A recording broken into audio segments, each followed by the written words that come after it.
Hello? And welcome to Carnevale di Venezia. Venice is one of the most magical cities in the world. It's been frozen in time with its architecture and traditions. We're here during Venice Carnival, which brings the city to life in a whole different kind of way. Yes, every year the people of Venice relive a tradition that's nearly 1,000 years old. The Venice Carnival takes place in the 2 weeks before Shrove Tuesday, so it could start as early as January. The carnival celebrates the Venetian army's victory of 1162, which led to impromptu dancing and festivities in St. Mark's Square. The celebrations grew every year to a point where it started the day after Christmas.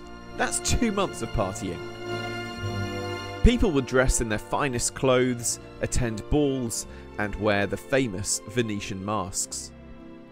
In 1798, though, it disappeared completely for nearly 200 years when Napoleon killed it off. The carnival was revived in the 1980s, but its traditions remain rooted in its Renaissance splendour, and not shell suits and mullets, thank goodness. Today you can expect to see the most elaborate masks and costumes that you've ever seen. Some people go all out and spend hundreds or even thousands to get into masquerade balls and palaces where there's a strict period dress code. Many tourists, though, just come along to take pictures and watch the festival take over the city. There are organised masquerade shows in St. Mark's Square, but also more traditional plays and songs in the quieter Venetian districts. You don't have to dress up at all. You can just people watch and enjoy exploring the city during this unique period. There's also some food that's only available during the Venice Carnival. One of my favorite things in Venice is obviously going to a cafe getting a coffee every morning, but during Carnival they have these fratelli thingies, which are typical to Venice Carnival. They're like little donuts. They're really, really yummy.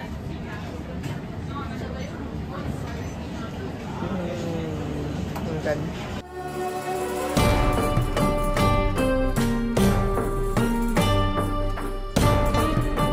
One of my favorite things about Carnival is all the masks.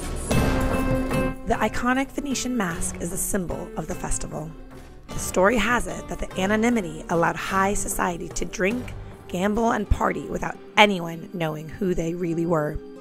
With a simple mask, the poor could mingle with the rich, gender was 100% your choice, and artistic expression was the only thing that mattered.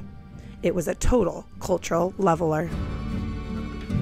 Today, the masks and costumes are a chance to flex your own creativity through whatever elaborate designs you may think up.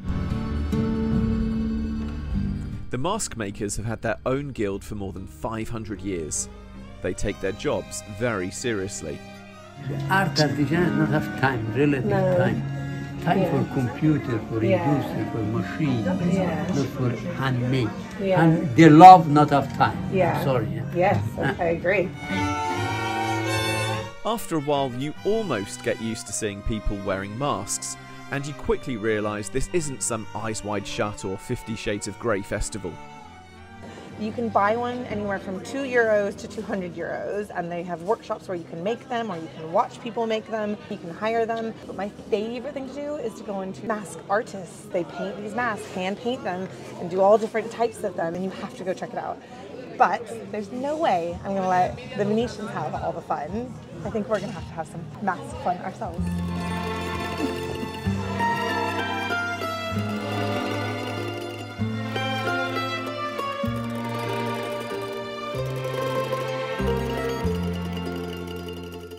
But it's just me.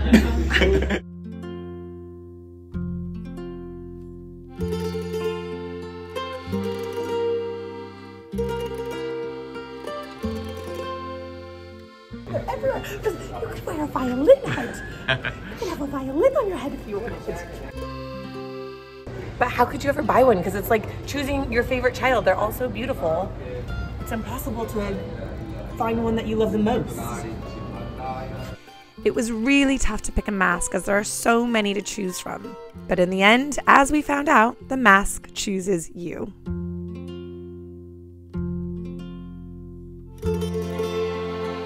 The official balls were a little too expensive for us, so we had fun dressing up and made our own masquerade evening. Instead of period costumes, we got dressed up for a nice dinner out. When in Venice.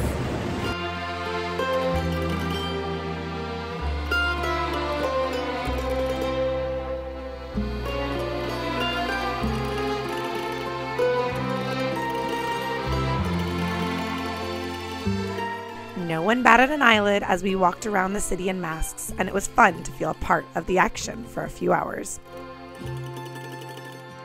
The carnival is truly a unique experience.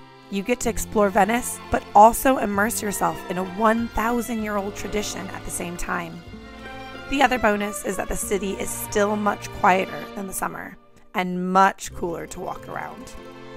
Whether you're going to Venice for the carnival or not, we've got some great practical tips for your next trip here. Check them out.